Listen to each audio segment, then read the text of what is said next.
श्री स्वामी समर्थ. मी मंदाकिनी पाटील. माझ्या होममेड रेसिपीमध्ये तुमचं खूप खूप स्वागत. बघा, मी आज तुम्हाला ही भरली भेंडी, गोल भेंडी असते ना, ती भरली केलेली आहे.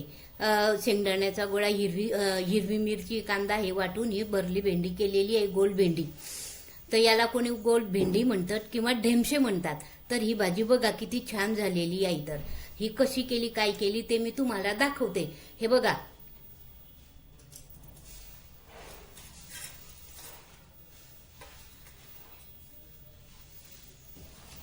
ताटात हे बघा, हे मीठ,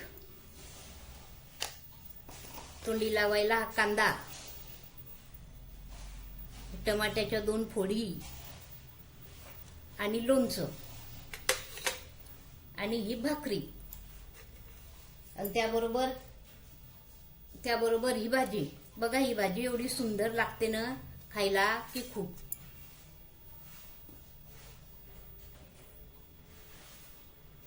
खूपच सुंदर आणि टेस्टी लागते. भाकरी बरोबर तर खूप छान लागते ही भाजी.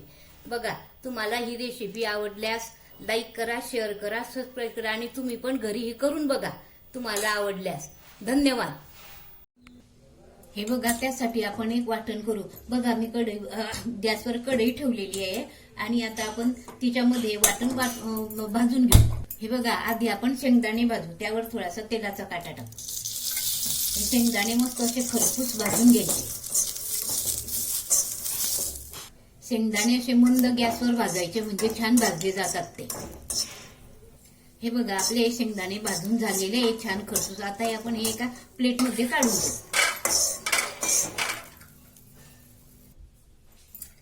हे बघा, आपले शेंगदाणे भाजून झाले. आता आपण खोबरं भाजून घेऊ थोडं.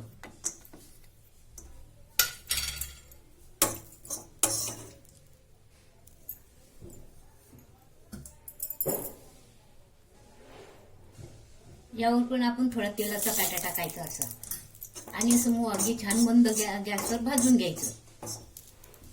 हे बघा, आपलं खोबरं असं हे लालसर छान भाजून झालेलं आहे. हे पण आपण एका दुसऱ्या प्लेटमध्ये काढून घेऊ.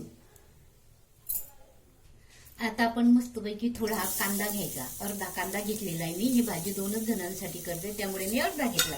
तुम्हाला किती जणांची करायची त्यानुसार कांद्याचं प्रमाण घ्यायचं. आणि कांदा हा जर आवडत असता तर टाका, नाही टाकला तरी चालतो. तुम्ही एकदा कांदा टाकून खोबरं टाकून करून बघा. ही भाजी आवडल्यास पुढच्या वेळेस तशी करायची. ही ज्याची त्याची आवड आहे. यावरून थोडं तेलाचा काटा टाकायचा आणि मस्त लालसर होईपर्यंत भाजून घ्यायचा. या भाजीला कांदा जरा लालसर करायचा.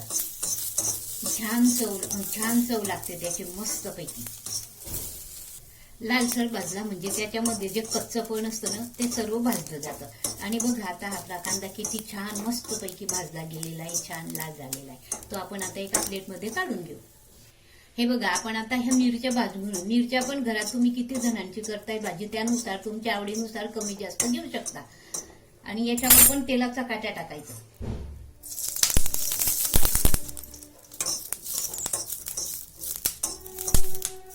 हे बघा, आपल्या ह्या मिरच्या पण छान मस्तपैकी भाजून झालेल्या आहे. आपण एका प्लेटमध्ये काढून घेऊ.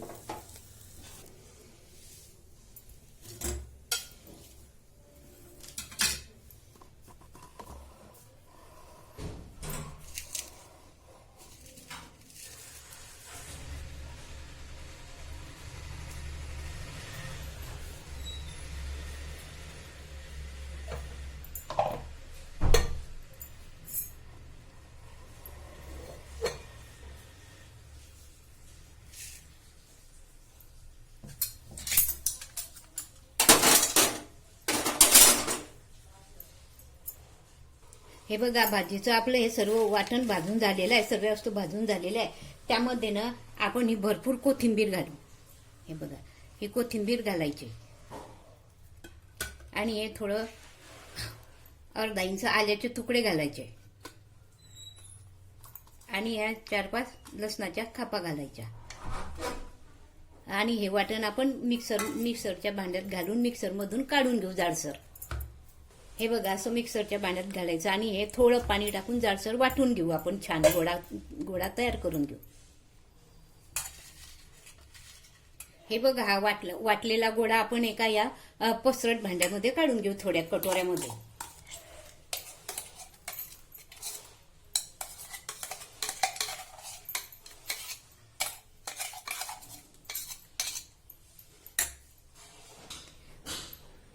आपण यामध्ये पावडर मसाले घालू. थोडे हे धने जिऱ्याची पूड घालायची, थोडी हळद घालायची. थोडी हळद आपण फोडणीमध्ये घालू. थोडा गरम मसाला घालायचा. चवीनुसार थोडं मीठ घालायचं आणि हे चांगलं असं मिक्स करायचं. हे बघा असं मिक्स करून घ्यायचं. हे बघा ही गोल भेंडी आहे. काही भागामध्ये याला भेंडी म्हणतात, काही भागामध्ये ढेमसे म्हणतात. तुमच्या भागामध्ये काय म्हणतात ते तुम्ही विचारा. आता ही घेतली, हे स्वच्छ धुवून घेतली आपण. इथे हिच्यातल्या बिया काढून घेऊ. हे बघा कडक असले ना तर त्यातल्या अशा बिया काढून घ्यायच्या आणि पोकळ करायची.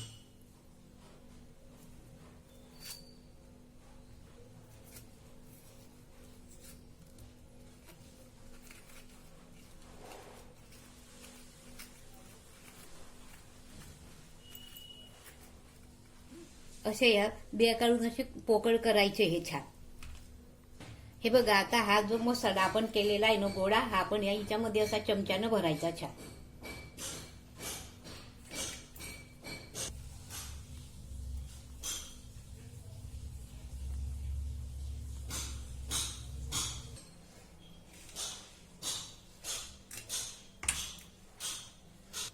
असा चांगला ढेमशामध्ये खाली खोल गेला पाहिजे, मध्ये चांगले भरले गेले पाहिजे असा भरायचा हा. छान. हे बघा आपले हे ढेमचे सगळे भरून झालेले आहे. आपण आता हे कुकरला लावू. आपण कुकर आता गॅसवर ठेवलेला आहे, गॅस सुरू केलेला आहे. यामध्ये आपण पडीभर तेल घालू. आपलं तेल तापलेलं आहे. बघा आधी मोहरी घालायची. मोहरी तळतळली की जिरं घालायचं. जिरं तळतळलं की लसूण घालायचा आणि हे फोडणी चांगली लाल होऊ द्यायची. हिंग घालायचा आणि थोडी हळद घालायची. हळद आपण आधी टाकलेली नसते पण आता थोडी घालायची. एक हे असं सोडून द्यायचे. हे ढेमसे आपण त्यामध्ये भरलेले असतात ते सोडायचे.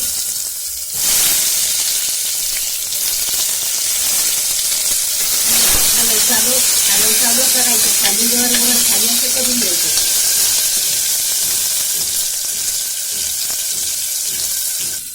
झाकण ठेवायचं आणि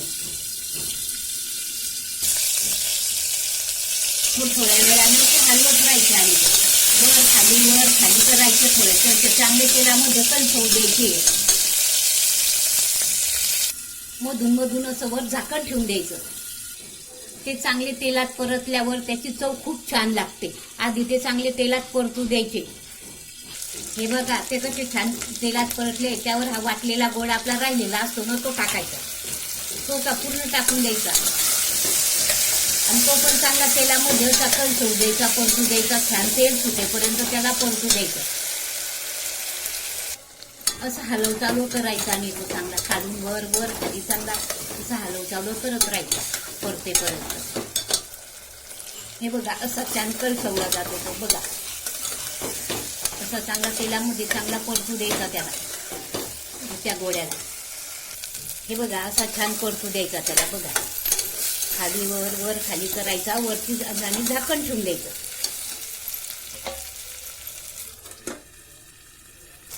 हे बघा असं खाली वर करत राहायचं.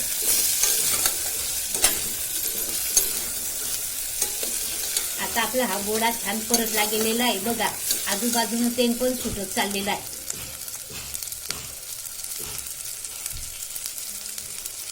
हे बघा या स्टेपला आल्यानंतर याच्यात आपल्याला जसं पाहिजे तसं पाणी सोडून द्यायचं. हे बघा असं पाणी सोडायचं. जेवढे आपल्याला घट्ट पातळ पाहिजे तसं पाणी टाकायचं. हे बघा असं घालून घ्यायचं आणि मीठ घालायचं. आपण आधी घातलेलं असतं ते तसं लक्षात ठेवून थोडंसं चवीनुसार मग मीठ घालायचं. मीठ घातल्यानंतर चांगले हलवून घ्यायची भाजी आणि वरतून झाकण लावून घ्यायचं. वरतून झाकण लावायचं आणि ह्या 2 शिट्ट्या होऊ द्यायच्या. हे बघा आपल्या अशा या 2 शिट्ट्या झालेल्या आहे. आता आपण गॅस बंद करू. हे बघा अशी आपली भरली भेंडीची भाजी झालेली आहे. रस्सा पण छान झालेला आहे. हे बघा तुम्हाला घट्ट पाहिजे असलं तर याच्यापेक्षा घट्टही करतात, म्हणजे पाणी कमी टाकायचं.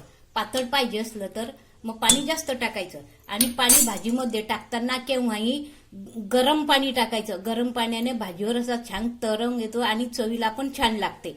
म्हणून गरम पाणी टाकायचं. आणि बघा आपली ही भाजी किती छान झालेली आहे. तर बघा ही रेसिपी तुम्हाला आवडल्यास लाईक करा, शेअर करा, सबस्क्राईब करा. धन्यवाद.